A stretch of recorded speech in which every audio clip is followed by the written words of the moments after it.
గురుగారు, ఈ రత్న భాండాగారంలో 2 భాండాగారాలు ఉన్నట్లుగా అంటే మనకు పురాణాలు చెప్తూ ఉన్నాయి. ఆ 2 భాండాగారాలు ఏంటి? ఏ భాండాగారంలో ఎంత విలువ చేసేటువంటి సంపద ఉండే అవకాశం ఉందంటారు గురుగారు? ఏమండి, ఒకటి ఇక్కడ మనకు పురాణాల్లో తీసుకున్న మనకు 2 సంపదలు ఉంటాయి ఎవరికైనా, మానవుడికైనా. ఏంటి ఆ సంపదలు అంటే, ఒకటి చర సంపాదన. చర సంపాదన అంటే ఎప్పుడు తిరుగుతున్నటువంటి సంపాదన. ఒకటి చేతిలో ఉండదు, ధనం అనేది ఉండదు, తిరుగుతూ ఉంటుంది. అదొక సంపాదన. మానవుడు సృష్టించుకున్న సంపాదన అదొక సంపాదన. అంటే ఎప్పుడు చెల్లిస్తూనే ఉంటుంది, మన చేతిలో మాత్రం ఉండదు. కొన్ని స్థిర సంపాదనలు ఉన్నాయి. మీరు ఉదాహరణకి ఇల్లు కావచ్చు, బంగ్లా కావచ్చు, ఇంకా అనేకం ఇప్పుడున్న స్థలాలు కావచ్చు. అంటే అప్పటి కాలంలో కూడా స్థిర సంపాదన అనేటు స్వామికి పెట్టారు.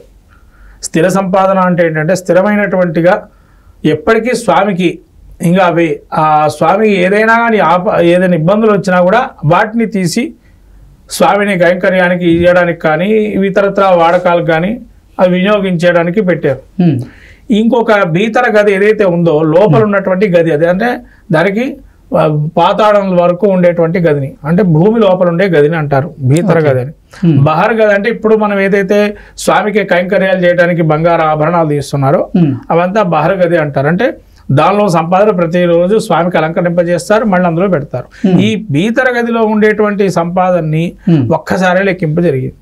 ఇంతవరకు ఎప్పుడు మళ్ళీ అది తీయలేదు. అవును, ఒకే ఒక్కసారి లెక్కింపు జరిగింది, అది 46 సంవత్సరాల క్రితం. అంతే. అప్పుడు ఆయన సంపద విలువ ఎంత ఉంది అంటే ఏం చెప్తారు గురుగారు? అప్పటి కాలంకి ఇప్పటి కాలంకి సంపాదన అంటే మనము బేరీజ్ వేస్తే 10 times పైన పెరిగిపోయింది, 100 times కూడా పెరిగే అవకాశం ఉంటుంది అప్పటి సంపాదనకి ఇప్పటి సంపాదనకి. అంటే రాజుల కాలంలో చెప్పాను ఇందాక కూడా, మేలిమైన రాళ్ళు, మేలిమైన వజ్రవైఢూర్యాలు, రాసులు పోసి ఉంటాయని. ఇప్పటి కాలంలో అంత మేలిమైన వస్తువులు దొరకడం అంత కష్టంగా ఉంటుంది.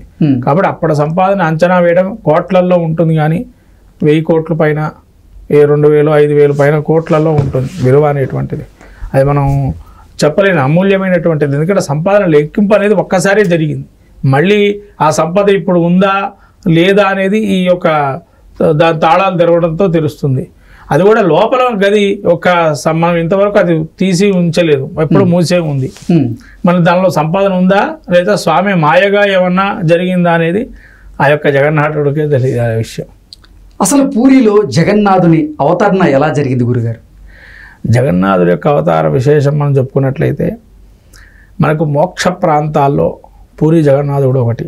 అయోధ్య, మధురా, మాయా, కాశీ, కాంచి, అవంతిక, పురీ, ద్వారకవతీశ్చైవ సప్తైదే మోక్షదాయక. ఈ 7 మోక్ష క్షేత్రాల్లో పూరి కూడా ఒకటి. ఈ పూరి క్షేత్రంలో నిత్యం కూడా స్వామికి అనేకమైనటువంటి అన్న భాండాగారం ఎక్కువగా ఉంటుంది. అక్కడ ఒక 7 కుండలుగా పోసి, రాశులుగా పోసి, అవి ధాన్యాన్ని స్వామికి ఏదైతే అక్కడ పదార్థాలు వండి నైవేద్యంగా పెడతారు. ప్రతినిత్యము 56 వరకు ఆ స్వామికి కైంకర్యాలు జరుగుతున్న నైవేద్యాలు, రకరకాల నైవేద్యాలు. అటువంటి ఎక్కడ మనం చూడలేదు ఇంతవరకు కూడా ఈ క్షేత్రాలలో. పూరిలో ఒకటి మనం చూడవచ్చు, మళ్ళీ గైలో చూడవచ్చు. గైలో కూడా స్వామికి నైవేద్యాలు, అన్ని రకాల నైవేద్యాలు ఉండి పెడతారు.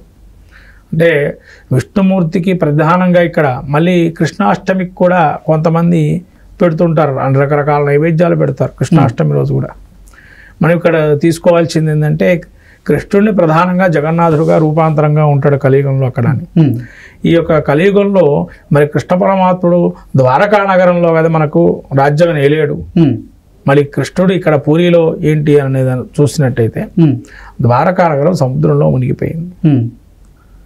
మళ్ళీ ఆయన యొక్క లీలా వినోదాలు, లీలా కైంకర్యాల, కృష్ణుడు యొక్క లీల అంటే ప్రతి మానవుల్లో కూడా కృష్ణుడు ఏం చెప్పాడు గీతలో అంటే, పరమాత్ముడు ఎక్కడా లేదు నాయన, నీ యొక్క ఆత్మనే పరమాత్మ తత్వాన్ని కూడా చెప్పాడు కృష్ణుడు గీతలో. అంటే ఎప్పుడు కూడా మనము ప్రతి మనిషిలోని దేవుణ్ణి చూసినట్లయితే ఖచ్చితంగా మనం పరమాత్ముడు చేరుకుంటాము అనేదే ఆయన యొక్క ప్రధానమైనటువంటి విధానం. మానవ సేవే మాధవ సేవ. కరెక్ట్గా చెప్పారు మీరు దానికి ప్రమాణంగా. ఆ ఒక మాధవుడిని ఆరాధన చేస్తే మానవుడికి సేవగా అదే అంకితం అవుతుంది. కాబట్టి ఇటువంటి కృష్ణుడి యొక్క లీలా వినోదాన్ని ఇక్కడ చూసినట్టయితే మనం ప్రతి విషయాన్ని కూడా మనం కలియుగం దాకా తీసుకొచ్చారు. అది ఎప్పుడు జరిగింది? ద్వాపరయుగంలో కృష్ణుడి యొక్క అవతారం. ఆ అవతారం దాని యొక్క వైకుంఠ ద్వారాలకు వెళ్ళిన తర్వాత కృష్ణుడు మళ్ళీ కలియుగంలో ఏ రూపంలో వస్తాడు అని అంటే నీలమాధవుడు స్వరూపంగా జగన్నాథుడి రూపంలో వచ్చాడు.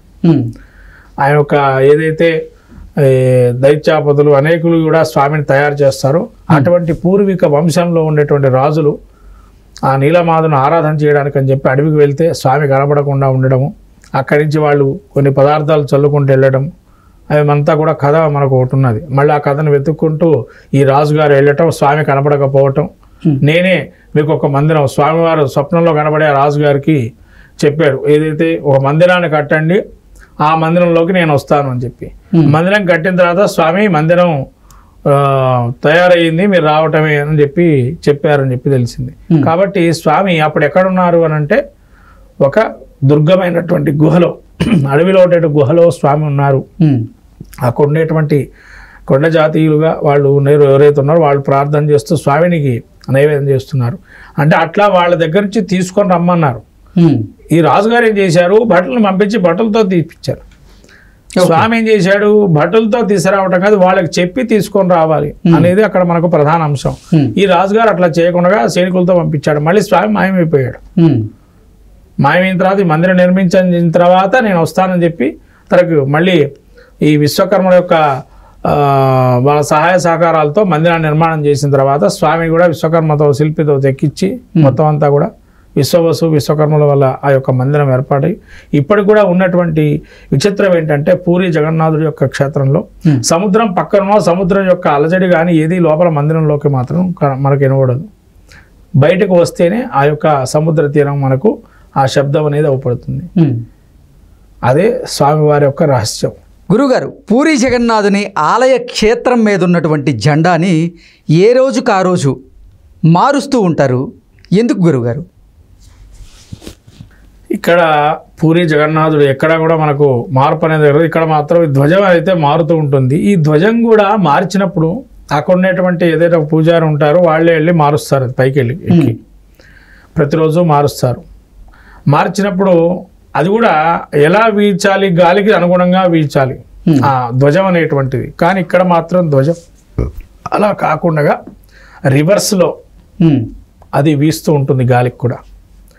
ఇది కూడా ఒక వ్యతిరేక దిశలో వీస్తూ ఉంటుంది. వ్యతిరేక దిశలో వీస్తుంటుంది. ఎప్పుడైనా ధ్వజం ఇట్లా పెట్టినప్పుడు ఇలా డైరెక్ట్గా వీస్తూ ఉండాలి సముద్రం వైపుకి, కానీ ఇక్కడ వ్యతిరేక దిశలో వీస్తూ ఉంటుంది. ఇది కూడా జగన్నాథుడి యొక్క రహస్యమే. అక్కడ సుదర్శన చక్రం ఉంటే ఆ చక్రానికి ఈ యొక్క ధ్వజాన్ని కూడా పెడతారు అక్కడే. ఓకే, అసలు ఈ రహస్యం ఏంటి గురుగారు? అంటే స్వామివారి యొక్క లీలా స్వరూపమే. ఇక్కడ ఈ ధ్వజంలో ఉన్నటువంటి రహస్యం ఏంటంటే ఏ రోజుకు ఆ రోజు ఆ స్వామివారి యొక్క లీల అంటే ప్రతి రంగులోనూ కూడా మనము చైతన్యాన్ని చూడాలి. ప్రతి రంగులోనూ మనము యద్భావం తద్భవతి, ప్రతి రంగుని మనము తీసుకోవాలి. అంతే ఈ రంగు ఆ రంగు అని మనం మార్చుకోకూడదు.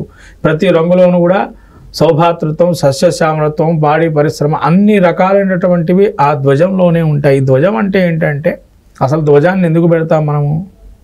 మన చిహ్నంగా జాతీయ జెండాన్ని పెట్టుకుంటాం. ఇక్కడ దైవత్వాన్ని పొందాలి అంటే ధ్వజాన్ని పెట్టమన్నారు. యాగాలు యజ్ఞాలు చేసేటప్పుడు ధ్వజాలు మొదలుగా పెడతారు. యాగాలు చేసేటప్పుడు మీరు ఎక్కడైనా యాగం వెళ్ళినప్పుడు చూడండి, ధ్వజాలను స్థాపన చేస్తారు. ఒక ద్వారపాలకలాగా ఉంటాయి ఆ ధ్వజాలు. అంటే ఏంటంటే అక్కడ ధ్వజం పెడితేనే దేవతలు వస్తారు అని చెప్పి. ఓకే, ధ్వజం ఉంటేనే దేవతలు అక్కడికి వచ్చి అక్కడ కొలువు తీరుతారా? ఆ ధ్వజం ఉంటేనే వాళ్ళకి అక్కడి నుంచి వర్తమానం ఏంటంటే దేవతా స్వరూప లీలలు ఎప్పటికీ కూడా అందులో ఉంటాయి, ఆ క్షేత్రంలో ఉంటాయి. ఆ యొక్క క్షేత్రం అంతా కూడా దేవతా పరిమాణంగా తిరుగుతూ ఉంటాయి. మనకు 33 కోట్ల దేవతలు ఉన్నారు. అవును, 33 కోట్ల దేవతలకు అందరికీ కూడా మనకు రూపాలు కొంతమందికి తెలుసు, కొంతమంది తెలియదు. ఆ రూపాలు ఏ రూపాల్లో ఏ పేర్లు ఉన్నాయంటే అనేక పేర్లు ఉన్నాయి. అంటే అందరినీ కూడా మనము సర్వజీవుల ప్రాణకోటికి సాక్షాత్తు గురువు ఎవరంటే జగన్నాథుడైన శ్రీకృష్ణుడే. కాబట్టి సర్వ ప్రాణికోటికి ఆయన ఆ ధ్వజ రూపంలో కూడా మీకు రక్షణగా ఉంటాను అని చెప్పి ఆ యొక్క ధ్వజాన్ని స్థాపన చేయడం జరుగుతుంది ఏ రోజుకు ఆ రోజు. అట్లనే దాంతోపాటు ధ్వజాన్ని పెట్టుకోవటం వల్ల దేవతా స్వరూపాలన్నీ ఎప్పటికీ కూడా, అందుకనే మోక్షక్షేత్రంగా దాన్ని పరిమాణంగా చెప్పారు. ఈ విధంగా ధ్వజం యొక్క విశేషమైనటువంటి స్వరూపంగా పోలుస్తుంది అక్కడ.